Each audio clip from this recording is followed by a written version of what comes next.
Hello student, स्वागत है आप सभी का एक बार फिर से हमारे इस ऑफिशियल यूट्यूब चैनल में जिसका नाम है एसोल सॉल्यूशन। मैं चंदन कुमार हाजिर हूँ आप सभी के सामने अपनी एक और नई वीडियो के साथ। सो गाइस, आज के इस नई वीडियो में हम बात करेंगे उन सभी स्टूडेंट्स के लिए जो स्कूल ऑफ ओपन लर्निंग के स्टूडेंट्स हैं, एनसी वेब के स्टूडेंट्स हैं, या फिर वे सभी स्टूडेंट्स दिल्ली यूनिवर्सिटी में किसी भी रेगुलर कॉलेज के स्टूडेंट्स हैं। उन सभी के पास में बीए प्रोग्राम का कोर्स है, फर्स्ट ईयर के स्टूडेंट्स हैं और वो फर्स्ट ईयर में भी हिस्ट्री सब्जेक्ट के साथ डील कर रहे हैं, इतिहास सब्जेक्ट को पढ़ रहे हैं। और हिस्ट्री में भी वो history of India from earliest time up to C 300 CE, यानी हम हिंदी में बात करें तो भारत का इतिहास प्रारंभिक काल से सन 300 CE तक पढ़ रहे हैं। तो आज की नई वीडियो उन सभी स्टूडेंट्स के लिए मोस्ट इंपॉर्टेंट रहने वाली है।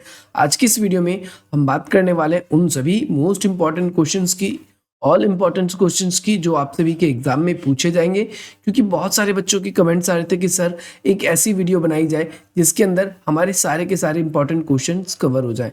तो आप सभी की ऑन डिमांड पर यहाँ पर मैं वीडियो लेकर हाजिर हूँ। जैसा कि आप यहाँ पर देख सकते हो, हम यहाँ पर जितनी भी क्वेश्चंस को डिस्कस करेंगे वो सारे के सारे इंपॉर्टेंट नोट्स के साथ में डिस्कस होगा।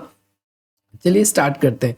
जैसा कि सबसे फर्स्ट क्वेश्चन आपकी स्क्रीन पर आ चुका है, यहाँ पर आपसे पूछा गया है प्राचीन भारत के इतिहास निर्माण में स्रोतों की क्या भूमिका है, वर्णन करना है। यानी अगर हम देखें इतिहास निर्माण में स्रोतों की क्या भूमिका है, तो यहाँ पर आपको क्वेश्चन का आंसर कुछ इस तरीके से लिखना है। इतिहास निर्माण में जो या फिर इतिहास निर्माण की जो प्रवृत्तियां उसमें स्रोतों का सर्वेक्षण करेंगे। हम सबसे पहले डिस्कस करेंगे कि स्रोतों की क्या भूमिका है। तो आप सभी को ध्यान रखना है कि इतिहास का अगर हम अध्ययन करने की बात करें तो हमारे पास में दो तरीके के बेसिकली स्रोत मौजूद होते हैं। सबसे पहली बात करें तो साहित्यिक स्रोत है और दूसरे नंबर पे हमारे आ जाते हैं जिसे हम पुरातात्विक स्रोत कहते हैं। आप सभी को ध्यान रखना है, साहित्यिक स्रोतों के अंतर्गत वे सभी स्रोत शामिल होते हैं जो लिखित रूप में हमारे पास मौजूद है। और वहीं बात करते हैं हम पुरातात्विक स्रोत की, तो उसके अंतर्गत हमारे कुछ ऐसे स्रोत आते हैं जिसमें हमें भौतिक अवशेष या फिर हम कहें जो फिजिकल स्ट्रक्चर हमारे सामने मौजूद है या हमारे पास आज भी है, वो सभी हमारे कौन से स्रोत के अंतर्गत आते हैं, वो हमारे पुरातात्विक स्रोत के अंतर्गत आते हैं। जैसा कि यहाँ पर आप देखोगे, हमने पहले साहित्यिक स्रोत है, यानी हम लिटरेरी सोर्स की बात करें, उसकी बात करते हैं तो सबसे पहले आपका कलहरण रचित जो है आपका राजतांगनी सन 12वीं शताब्दी में कश्मीर के राजाओं का इतिहास हमें जानने में मदद करती है। लेकिन अगर हम बात करें पूरी तरीके से साहित्यिक स्रोत या जो राजाओं के द्वारा लिखवाए गए अभिलेख हैं या फिर राजाओं के द्वारा जो भी लिखवाए गए साहित्यिक स्रोत हैं, ये हमें पूरी तरीके से हमें अपने समय का इतिहास नहीं बताती। अगर हम बात करें प्राचीन भारत के इतिहास को आधुनिक करने में 18वीं शताब्दी के उत्तरार्ध में बहुत ही मुख्य भूमिका निभाई, क्योंकि आप सभी को बताएं हमारे देश के अंदर अंग्रेजों का शासन था और अंग्रेजों ने अपने शासन के दौरान ही बहुत सारी विकासवादी परियोजनाओं को स्टार्ट किया, जिसमें रेलवे निर्माण का था और बहुत सारी जगहों पर खुदाई की गई, जिसके बाद में वहाँ पर ऐतिहासिक रूप से कई अलग अलग तरह की इमारतें या फिर अलग अलग तरह की मूर्तियाँ या स्ट्रक्चर होने के सबूत हमारे सामने निकल के आते हैं। और फॉर एग्जाम्पल हम बात करें तो ये सभी के सभी इतिहास की तरफ हमारा इंटरेस्ट जो है वो बढ़ाती है। इतिहास को पढ़ने और इतिहास लिखने में जो भी विद्वान आरंभ करता है उसे क्या कहा जाता है, हिस्टोग्राफी कहा जाता है।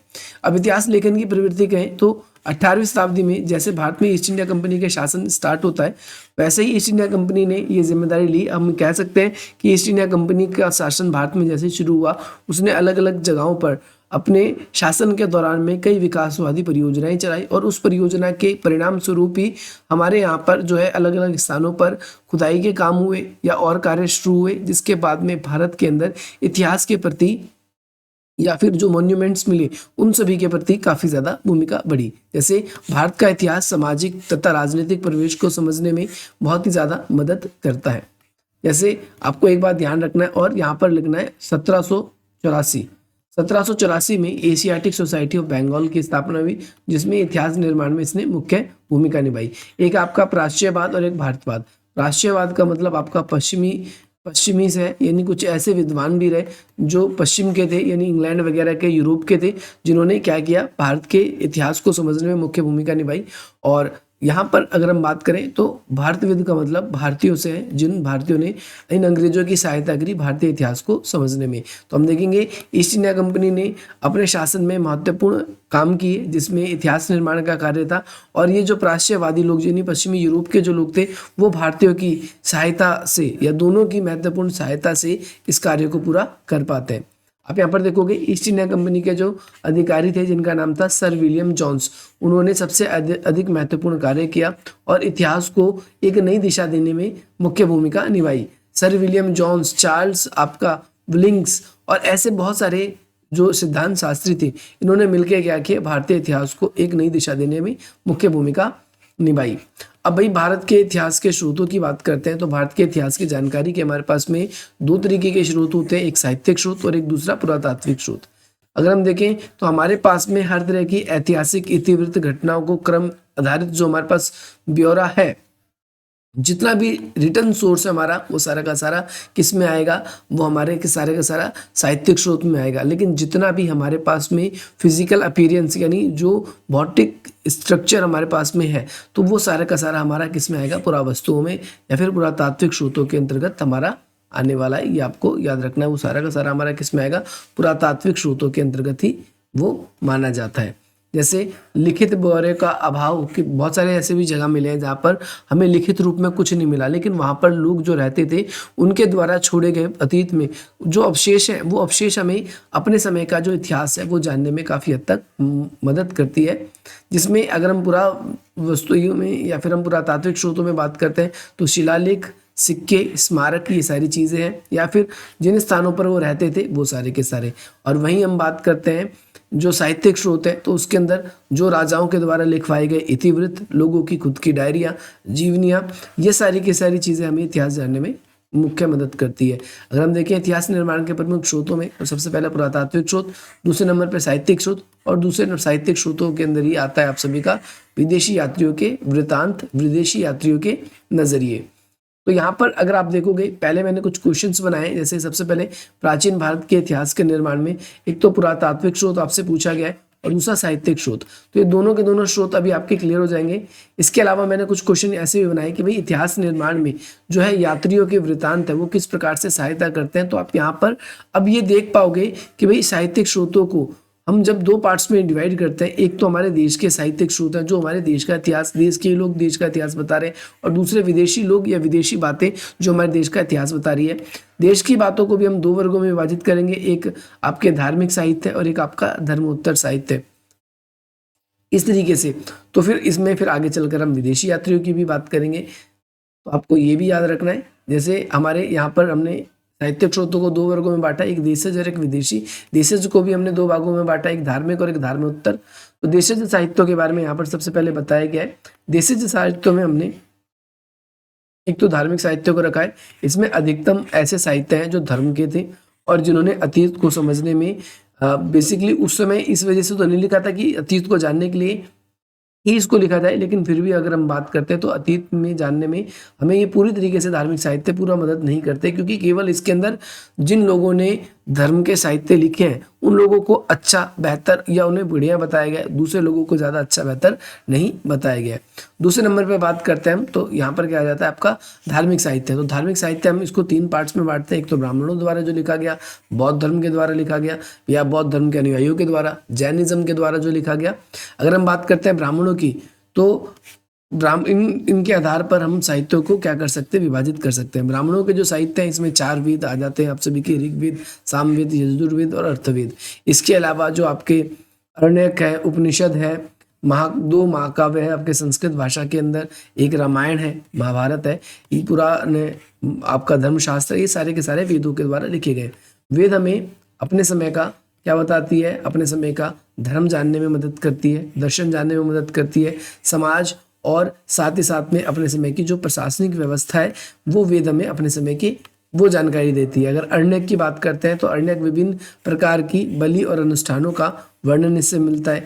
उपनिषद की बात करें तो दर्शन साहित्य को बारीकी से जानने में और ब्राह्मण की क्या क्या अवधारणा थी ब्राह्मणों की, उसको जानने में मदद करता है। वेदों की रचना बहुत बाद में हुई, पहले इससे पहले एक पीढ़ी से दूसरी पीढ़ी में जब ये वेदों की रचना गई तो उसमें बहुत सारे परिवर्तन भी किए गए, आप सभी को ध्यान रखना है। और इस वजह से हम देखते हैं कि भाई इसके अंदर बहुत सारे परिवर्तन हुए और उत्तर वैदिक काल के अंदर उसके अंदर बहुत सारे परिवर्तन होते हैं। एक उदाहरण मैं आप सभी के सामने लेना चाहूँगा कि हम ये कह सकते हैं कि वैदिक काल के समय जो लोगों का जो जो धर्म था, या फिर हम बात करें वैदिक काल के दौरान जो लोगों की संस्कृति थी, कल्चर था, या फिर जो वैदिक सिस्टम था उस समय, तो जो वर्ण व्यवस्था थी लोगों के कर्म के आधार पे थी, कार्यों के आधार पे थी। लेकिन जैसे ही उत्तर वैदिक काल आता है, वैदिक काल से उत्तर वैदिक काल के अंदर हम आते हैं, वैसे ही ये सब सारी की सारी चीज़ें किस पे हो जाती है, जन्म के आधार पर हो जाती है।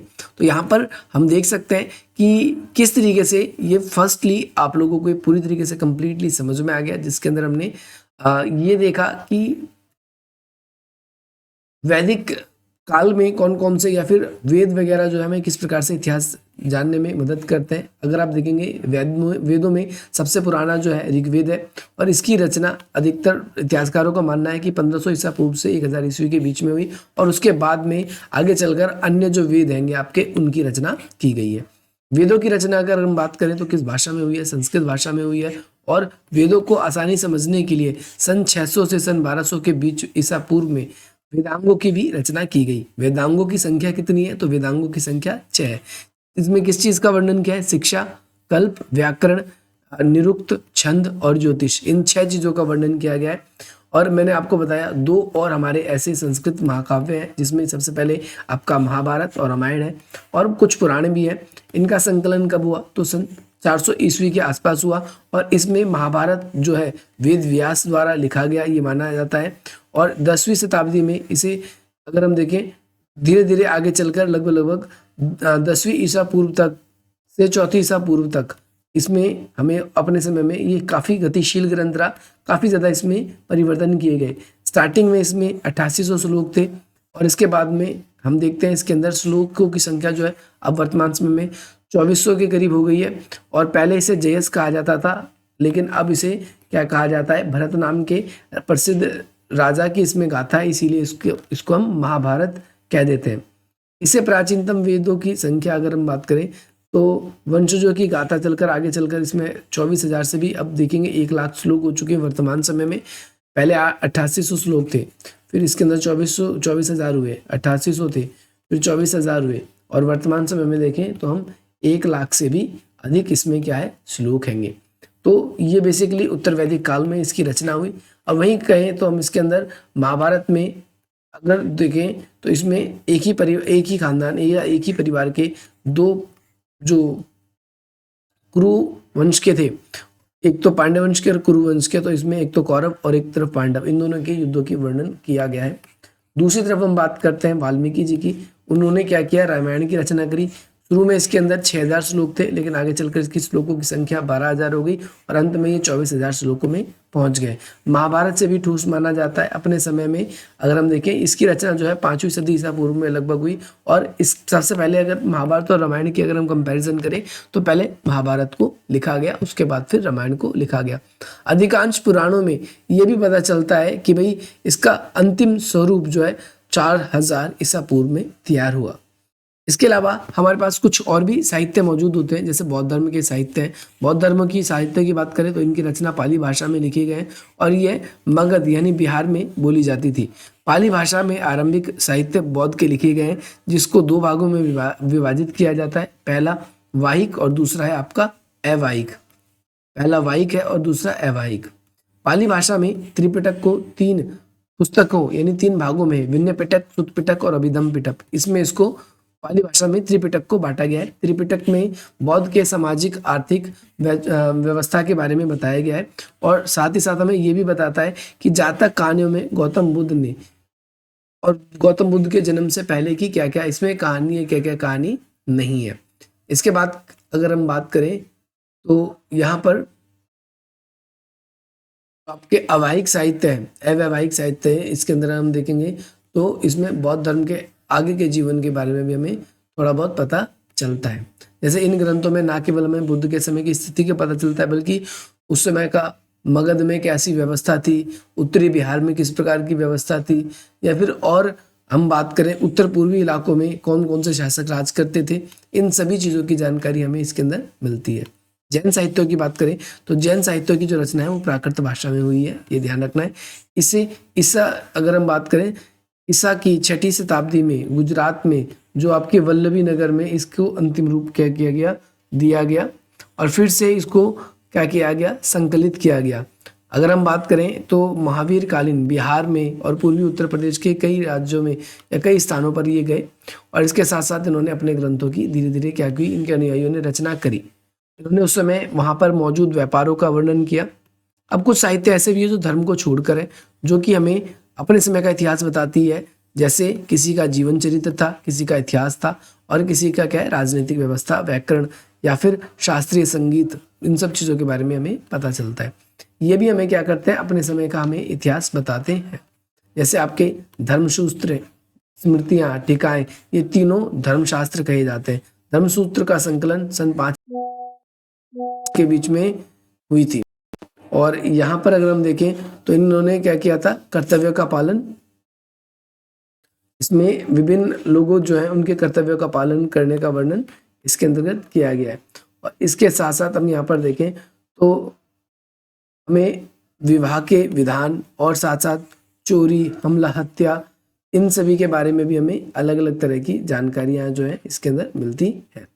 इसके अलावा कुछ ऐसे विद्वान हैं जिनके द्वारा, जैसे अश्वघोष द्वारा बौद्ध चरित्र लिखा गया है ना। इसके अलावा आपके और भी कुछ विद्वान हैं, एक तो बौद्ध चरित्र लिखा गया और आपका सौंदर्य नंद लिखा गया। हर्ष चरित्र में हर्षवर्धन के जीवन के बारे में हमें जानकारी मिलती है। ऐसे ही बहुत सारे ऐसे विद्वान रहे जिन्होंने अपने अपने समय में कोई ना कोई ऐसा ग्रंथ लिखा है जिसके बारे में अगर हम आज पढ़ते हैं तो हमें उसके समय के, अपने समय के इतिहास के बारे में हमें पता चलता है। जैसे आज के ज़माने में भी बहुत सारे ऐसे विद्वान हैं जो आज के ज़माने के बारे में बहुत कुछ लिखते हैं, जो आने वाले टाइम में हमें आज के बारे में हमें वर्णन करेंगे। राजनीतिक में देखें तो कौटिल्य ने एक बुक लिखी थी, भारत के थे,